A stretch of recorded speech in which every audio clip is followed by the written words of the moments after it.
Hello বন্ধুরা, জানো একটা জঙ্গলে কালু কাক, তার বউ গৌরী আর যজ্ঞ বাস করত তাদের ছেলে।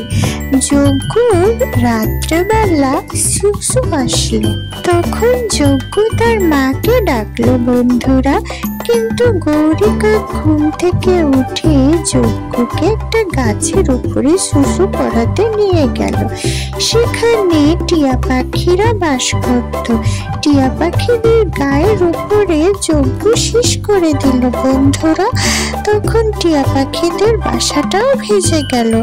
উল্টো গৌরী কাক আর যজ্ঞ টিয়া পাখিদের সাথে মজা করতে লাগলো। টিয়া পাখি রাগ করে গাছের একটা পেয়ারা দুষ্টু কাকের উপর ছুঁড়ে মারল। দুষ্টু কাকের লেজ কেটে গেল বন্ধুরা। তখন টিয়া পাখি ভয়ে পালালো। তখন গৌরী কাক টিয়া পাখির বউকে শাসিয়ে গেল যে তার লেজ ঠিক করে না দিলে সে টিয়া পাখিকে শাস্তি দিবে।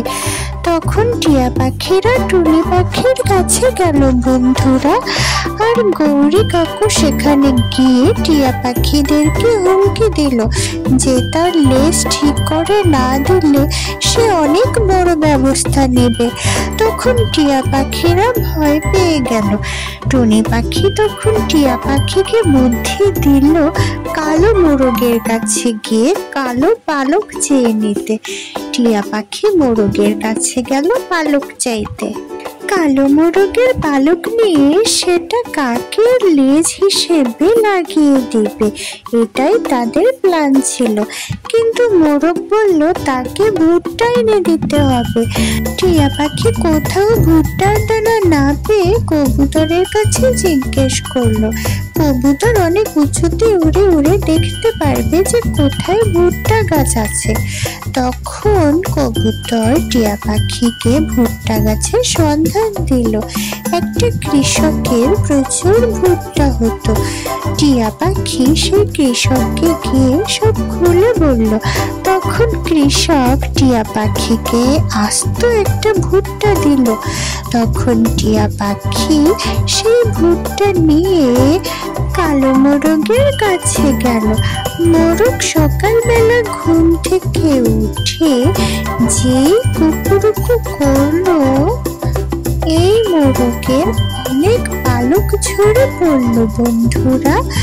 আর মোরগের পালক ঝরে পড়তেই টিয়া পাখিকে সে পালক দিল।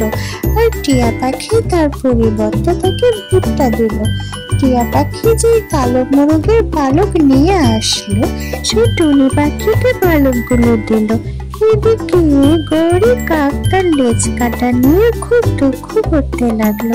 টুনি পাখি কালো মোরগের পালক নিয়ে গৌরী কাককে নিয়ে ডক্টরের কাছে গেল। ডক্টর অপারেশন করে তার লেজ লাগিয়ে দিল বন্ধুরা। তখন গৌরী কাক তার লেজ ফিরে পেল। এভাবেই টিয়া পাখিরা বিপদ থেকে উদ্ধার পেল। তারা মেলা দেখতে গেল বন্ধুরা। আমাদের গল্পটি ভালো লাগলে লাইক করো এবং সাবস্ক্রাইব করো। সাবস্ক্রাইব করতে ভুলো না যেন। টাটা।